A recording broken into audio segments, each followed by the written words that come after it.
B குரு சொந்தங்களுக்கு வணக்கம். இன்னைக்கு நேர்காணல நம்மளோட எந்திருப்பவர் நம்ம பி குருஸோட பிதா மகர், முன்னாள் பிரதமர்ல இருந்து இந்நாள் பிரதமருக்கு நம்பிக்கை உரிய நம்மளோட வழிகாட்டி திரு டெல்லி ராஜகோபாலன் அவர்கள். நமஸ்காரம். நமஸ்காரம் நமஸ்காரம் நமஸ்காரம். அவர் பி ஆசிரியர் ஸ்ரீ ஐயர் எப்பவுமே ஆங்கிலம், ஹிந்தி, தமிழ் அந்த பி குரு ஆரம்பிக்க முன்னாடி இறை வணக்கம் சொல்லுவார். அந்த இறை வணக்கத்துக்கு முன்னதாக தென்னாடுடைய சிவனே போற்றி எந்நாட்டவர்க்கும் இறைவா போற்றி என்று சிவன் பெருமானை மனதில் வைத்துக் கொண்டு ஆயிரக்கணக்கான கிராம தேவதைகளை, தமிழ்நாட்டை காத்து வந்து கூட எல்லை காத்தான் தேவதைகளை எல்லாம் மனதில் வைத்துக் கொண்டு 63 நாயன்மார்கள் 12 ஆழ்வார்கள் பாடிய பாசுரத்தை எல்லாம் மனதில் வைத்துக் கொண்டு கந்த சஷ்டியை மனதில் வைத்துக் கொண்டு இந்த பேட்டியை ஆரம்பிக்கலாம். உலகம் யாவையும் தாமுல வாக்கலும் நிலைபெறுத்தலும் நீக்கலும் நீங்களா அழகிலா விளையாட்டுடையார் அவர் தலைவர் அன்னவர்க்கே எமது சரண் நாங்களே என்று கம்பராமாயணத்தில் கம்பன் முதல் பாட்டை எழுதினாரே, அதை நினைவிற்கொண்டு பேட்டியை ஆரம்பிக்கலாம். ஹாப்பியா இருங்க, எல்லாமே சக்சஸா நடக்கும், ஜாலியா இருங்கன்னு சொல்லிட்டு விஜய் சொல்ற மாதிரியே நம்மளும் அதே தோனியில ஆரம்பிக்கலாம். கான்பிடென்டா இருங்க. யாரு கான்பிடென்டா இருக்கிறது தான் தெரியாம இப்ப எக்ஸிட் போல் வந்துருக்குன்னா யார் கான்பிடென்டா இல்லைங்கிறதே நான் சொல்றேன். திமுக தான் கான்பிடென்டா இல்லை. ஆனா எக்ஸிட் போல்ல முக்காவாசி மீண்டும் திமுக ஆட்சி தான் அமையும் அப்படின்னு சொல்லியிருக்காங்க. ஒரு எக்ஸிட் போல் டிவிகே அமையும் அப்படின்னு சொல்லிட்டு வேற சொல்லியிருக்காங்க. சோ எக்ஸிட் போல நம்பலாமா? சொல்லுங்க. ஆமா, ஜேவிசி அண்ணாவும் இவரும் மீதி 2 இருக்கக்கூடிய 3 பிரதான கட்சிகளும் குஷியா இருக்காங்க. டிவிகே சொல்றாங்க நாங்க ஆட்சிக்கு வந்துருவோம், டிஎம்கே சொல்றாங்க ஆட்சிக்கு வந்துருவோம், ஏடிஎம்கே சொல்றாங்க ஆட்சிக்கு வந்துருவோம். நம்ம டெல்லியில இருந்து பார்த்தா அனைத்து எக்ஸிட் போலையும் பார்க்கணும். தமிழ்நாடு என்று குறிப்பாக பார்த்தால் அதற்கு நான் கடைசியாக வருகிறேன். தமிழ்நாடை பற்றி மேற்கு வங்காளத்தில் பாஜக ஒரு மாபெரும் சாதனையை செய்திருக்கிறது. கார்த்திக், மம்தா பானர்ஜி தோற்கடிக்கக்கூடிய அளவிற்கு RSS கட்சியும் பாரதிய ஜனதா கட்சியும் மிக மிக துல்லியமாக வேலை செய்திருக்கிறார்கள். பம்பர் மாதிரி ஆடி இருக்காங்க, வண்டு மாதிரி தொலைச்சிருக்காங்க. அவர்களிடம் ஒருங்கிணைத்த சில முக்கிய தலைவருடன் நான் பேசும்பொழுது மிக மிக சந்தோஷப்பட்டேன். எந்த மம்தா பானர்ஜி இந்துக்களுக்கு விரோதமாக இருக்கிறார்களோ அந்த இந்துக்கள் எல்லாம் சேர்ந்து கொண்டு மம்தா பானர்ஜியை தோற்கடித்தாலும் ஆச்சரியப்படுவதற்கில்லை. மேற்கு வங்காளம் தான் என்னை பொறுத்து மட்டும் மாபெரும் செய்தியாக மாறும். 1. 2வது, அசாம்ல பாஜக ஜெயிக்க போகுது, கேரளால காங்கிரஸ் ஜெயிக்க போகுது, பாண்டிச்சேரியில பாஜக என்ஆர் காங்கிரஸ் ஜெயிக்க போறாங்க, தமிழ்நாட்டில் எடப்பாடி பழனிசாமி ஜெயிப்பாரு, டிவிகே 2வது வரும், திமுக 3வது போகும் என்று தான் என்னுடைய கருத்து கணிப்புப்பா. அது 4வது. ஆக மொத்தம் தமிழ்நாட்டினுடைய அரசியல் இருதுருவ அரசியலாக இருந்தது, பல துருவ அரசியலாகிவிட்டது. எம்ஜி ராமச்சந்திரன், NT ராமாராவ் போன்று பலர் கட்சி ஆரம்பித்த உடனே ஆட்சிக்கு வந்தது. அரவிந்த் கெஜ்ரிவால் உள்பட அந்த பட்டியலில் விஜய் சேர்ந்து கொண்டாலும் ஆச்சரியப்படுவதற்கில்லை. விஜய் கண்டிப்பாக 120 சீட் வாங்குறாங்கன்னு என்னால நம்ப முடியாது. நம்பக்கூடிய அளவுக்கு பொதுமக்களிடமிருந்து அவர்களுக்கு கிடைத்திருக்கக்கூடிய ஒரு வாக்கு, ஒரு உறுதிமொழியை பார்த்தால் நிஜமாவே ஒரு தமிழகத்தில் ஜனநாயகம் நிலையாட்டப்பட்டு விட்டது, திமுக ஒழிந்தது என்று சொல்லலாம் கூட. அந்த ஒரு வேதனை இருக்கிற காரணம் போதைப் பொருள், கள்ளச்சாராயம், பாலியல் தலைவலிகள், ஊழல், இதெல்லாம் வச்சு பாத்தீங்கன்னா திமுக ஒழிஞ்சா தேவைன்னு பாக்குறாங்க. நிறைய ப்ரெடிக்ஷன்ஸ் இங்க பாத்துருக்கோம், திமுக தானே நிறைய தந்திருக்காங்க. ஏன் அப்படி? என்ன இதோட பின்னணி? அது 8000 ரூபான்னு சொல்றாங்க. ஆனா எப்படி 8000 ரூபாயை கொடுத்துட்டா கூட தமிழகத்தில் இருக்கக்கூடிய பிரபலமான தொலைக்காட்சிகளுடைய விவாதங்கள், குறிப்பாக தினத்தந்தி, புதிய தலைவரை, நியூஸ் 18, சன் டெலிவிஷன் போன்ற எல்லாம், நியூஸ் 7, இதெல்லாம் பாத்தீங்கன்னா இந்த 5 வருஷமா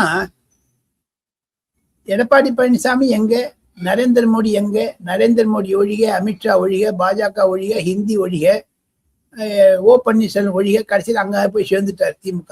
மீதி எல்லாரும் ஒழியணும். அங்க போய் பிச்சை எடுக்குது, எல்லாம் பணம் கொடு எங்களுக்கு பணம் இல்லை. இது 3 டாபிக்கை தவிர வேற எதுவுமே தொலைக்காட்சி விவாதித்ததில்லை. அதனுடைய பிரதிபலிப்பு தான் வேண்டுமென்றே பொதுமக்களிடம் இருந்து ஒரு கவனத்தை திசை திருப்பதற்காக தமிழக ஊடகங்கள் செய்த துரோகம் தான் 85% வாக்கு வந்திருக்கிறது. கார்த்திக், நான் சொல்றேன். அது பொதுமக்கள் திமுக மீது இருக்கக்கூடிய வெறுப்பை காண்பித்திருக்கிறார்கள் 85% ஓட்டு மூலமாக. அது விஜய்க்கு பார்ட்டிசிபேஷன் இருக்கலாம், எடப்பாடி பழனிசாமி பார்ட்டிசிபேஷன் இருந்திருக்கலாம். ஆனால் 15 பேர் தான் சர்க்காருக்கு ஆதரவு கொடுத்திருக்காங்க, 85 பேர் எதிர்த்து இருக்காங்க தான் என்னுடைய கருத்து. இன்னொரு பக்கம் வந்து தொங்கும் சட்டசபை அமையறதுக்கான வாய்ப்புகள் அதிகம் விஜய்னால அப்படிங்கிற ஒரு விவாதமும் இங்க போயிட்டு இருக்கு. உண்மைதானா? தொங்கும் சட்டசபை அமையறதுக்கு வாய்ப்பு இருக்கா? யார் யாரோட சேருவார்? யார் யாருடன் சேருவார் என்ற தவிர எந்த அணியிலிருந்து கட்சி உடையும் கேட்டா நல்லா இருக்கும். திமுகவில் இருக்கக்கூடிய தோழமை கட்சிகள் உடையும். அதிமுக தோழமை கட்சிகள் ஆன்டி டிஎம்கே ஓட்டுனால வந்ததுனால திமுக இங்கேருந்து யாரும் திமுக பக்கம் போக மாட்டாங்க. முதன் முறையாக தமிழகத்தில் இது மாதிரியான குழப்பம் வருவதை கண்டு நான் ஆச்சரியப்படுகிறேன். அது எக்ஸிட் போல்னால வருதுங்களா, இல்ல பொதுமக்களுக்கே ஒரு விரோதம் இருக்குதா? திமுக மேல இருக்கு. ஆனா எடப்பாடி பழனிசாமி மேல காமிக்காது. ஏன் அது 50-50% பண்ணிட்டாங்க, விஜய் பக்கம் ஏன் போயிடுச்சுன்னு கேட்கலாம் நம்ம கேள்வி. காரணம் என்ன என்று கேட்டால், இளம் வயது இளம் வாக்காளர்கள் விஜயை நம்புகிறார்கள். விஜயை பொருட்படுத்தி மரியாதையுடன் சேர்த்து கொண்டு அவர் 2 படகுகளில் டிராவல் பண்ணாத ஒரே படகு என்று சொல்லக்கூடிய அதிமுக அணியில் இருந்தாரே, ஆனால் அவர் திமுகவை ஊதி விட்டுருக்கலாம். அது செய்ய தவறியது தமிழகத்திற்கு ஒரு துரதிருஷ்டம். எனினும் தொங்கு சபை இருக்காது என்பதுதான் பலருடைய கருத்தாக இருக்கிறது. கார்த்திக், சப்போஸ் விஜய் அவர்கள் தான் முடிவு எடுக்கணும் அப்படிங்கிற மாதிரி வந்துருச்சுன்னா விஜய் அவர்கள் யார் பக்கம் போக வாய்ப்பு அதிகம்? காங்கிரஸ் பக்கம் போவார். அந்த திமுக அணி உடைஞ்சிடும். அதிமுக அணி உடையுமா உடையாதா தெரியாது. அதிமுக அணி வந்து ஏடிஎம்கேக்கு ஆதரவாக திமுகக்கு எதிராக இருந்ததுனால திமுக எதிர் அணின்னு சொல்லி வச்சு காமன் மினிமம் ப்ரோக்ராம் வச்சுன்னு அதிமுகவும் விஜயம் ஒன்னா சேர்ந்துட்டு பாஜகவை வெளில வச்சு வைப்பாங்க. அதுதான் பாஜக வந்து ஒரு 7 எம்எல்ஏ வரான்னு வச்சுங்க, அவங்க எல்லாம் வெளியில இருந்து ஆதரவு தருவாங்க. அப்படி ஒரு, ஏன்னா இந்த வாக்கு என்பது திமுக அரசாங்கத்திற்கு எதிரான வாக்கு, ஸ்டாலினுக்கு எதிரான வாக்கு, உதயநிதிக்கு எதிரான வாக்கு என்று தான் நம்ம புரிந்து கொள்ள முடியும். என்கிட்ட PV நரசிம்மராவ் சொல்லியிருக்காரு, எந்த கவர்மெண்ட் வந்து தோற்கடிக்கப்படுதோ அந்த கவர்மெண்ட் திருப்பி வரக்கூடாது, அதுதான் நியாயம். அதுதான் நான் நினைக்கிறேன். நீங்க சொன்ன மாதிரியே அடுத்தது பெரிய பேசுபொருளா இருக்கிறது வெஸ்ட் பெங்கால். கிட்டத்தட்ட 15 நாட்கள் மேல அங்க உள்துறை அமைச்சர் அமித்ஷா அவர்கள் தங்கி வேலை பார்த்ததா செய்திகள் வருது. அதுலயும் அந்த ஃபர்ஸ்ட் போல் மம்தா அவர்களுக்கு பெரிய ஒரு பின்னடைவு, இந்துக்கள்லாம் ஒற்றுமை அடைஞ்சிட்டாங்க அப்படிங்கிற செய்திகள்லாம் பாக்குறப்ப வெஸ்ட் பெங்கால் யாரு பக்கம் அலை வீசுது? மேற்கு வங்காளம் என்னை பொறுத்து மட்டும் பாஜக அலை வீசுகிறது. மம்தாவுக்கு எதிர 15 வருஷமா இருந்துட்டாங்க. அதை தவிர அங்க முஸ்லிம்கள் 40% இருக்கிறதுனால அந்த அம்மா எதையுமே எதிர்த்து சொல்ல மாட்டேங்கிறாங்க அப்படிங்கிறது. அங்கேயும் நம்பர்ஸ் பார்த்திருப்போம், 90 விழுக்காடு வந்து பதிவாயிருக்கு. சோ வெஸ்ட் பெங்கால் யாரு பக்கம்?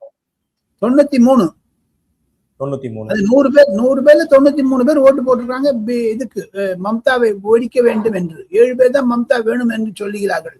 அதை வச்சு பாத்தீங்கன்னா பிஜேபிக்கு நல்ல சப்போர்ட் இருக்கு கிரவுண்ட் லெவல்ல. அதை உணர்ந்து கொண்டுதான் அமித்ஷாவும் நரேந்திர மோடியும் வண்டு பம்பரம் சுத்துற மாதிரி சுத்தின்றே இருந்தாங்க.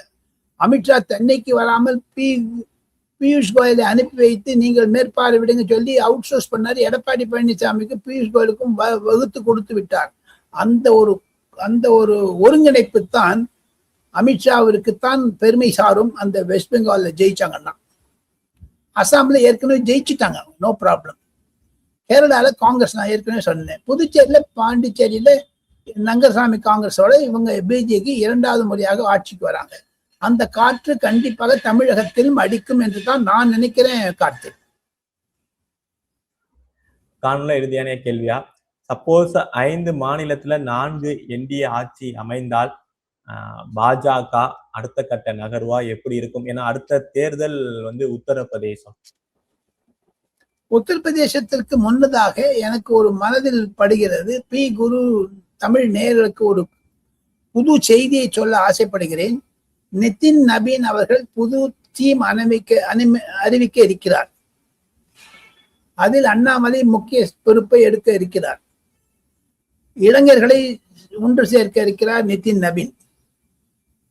உத்தரப்பிரதேச தேர்தல் ஜனவரி பிப்ரவரியில மறந்து முடிஞ்சிடும். 2027 இன்னும் 10 மாசம் தான் இருக்குது.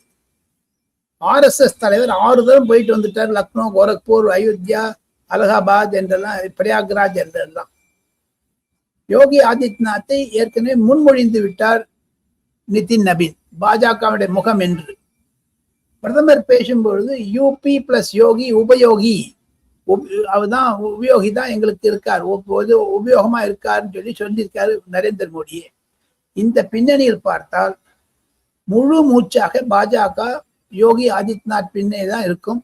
அங்கு அகிலேஷ் யாதவ் கொஞ்சம் ஸ்ட்ராங்கா இருக்காரு. நிறைய ஓட்டு வந்தாலும் வரும். ஏன்னா 37 MP எடுத்துட்டாரு. கடினமான போட்டியாக இருக்கும். ஆனால் இறுதியாக நான் சொல்ல முடியும், நம்பிக்கையுடன் சொல்ல முடியும், எப்படி கல்கட்டால தேர்தல் முடிச்சாங்களோ அதே மாதிரி ஃபுல் ஃபிளெஜ்டா இறங்கிடுவாங்க பிஜேபி, உத்தரப்பிரதேசத்தை பிடிக்க வேண்டும் என்று. அதை தவிர உத்தரப்பிரதேச தேர்தல் முடிந்த சூட்டோடு சூடாக ஜூலை மாதம் 25ஆம் தேதி 2027 திரௌபதி முர்முடைய பதவி முடிகிறது. அதில் ராஜ்நாத் சிங்கை ஜனாதிபதியாக நிற்க வேண்டும் என்று நினைக்கிறார்கள் பாஜகவினர். இன்னும் 1 வருட காலம் இருப்பதனால் ஏதான ஒரு சீனியர் மூத்த பாஜக தலைவர் வருவார். அது ராஜ்நாத் சிங் தான் சீனியர் மோஸ்டா இருக்கார். காரணம் அவர் அமைச்சரவையில் இருந்தார், அடல் பிஹாரி வாஜ்பாய் அமைச்சர் கூட. இப்ப நரேந்திர மோடி அமைச்சர்கள் இருக்கக்கூடிய ஒரே ஒரு வாஜ்பாய் அமைச்சர் ராஜ்நாத் சிங் சீனியர். அவர் மந்திரி சபையில் இருந்து ஜனாதிபதி ஆனாலும் ஆக்க முடியும் என்பதுதான் என்னுடைய சிறப்பு செய்தி பி குரு தமிழ் நேயர்களுக்கு. கடைசி கேள்வி, நீங்க சொன்ன மாதிரியே யங்ஸ்டர்ஸ் அண்ணாமலைக்கு முக்கிய பொறுப்புங்கிறீங்க. ஒரு செய்தி வருது, ஆந்திரால இருந்து எம்பியா தேர்ந்தெடுக்க போறாருன்னு. அதுவா இருக்குமோ? அதுவும் இருக்கலாம். அது எம்பியா இருக்கிறது ஒரு நேஷனல் ஒரு பொசிஷன் வந்துடும் அண்ணாமலைக்கு.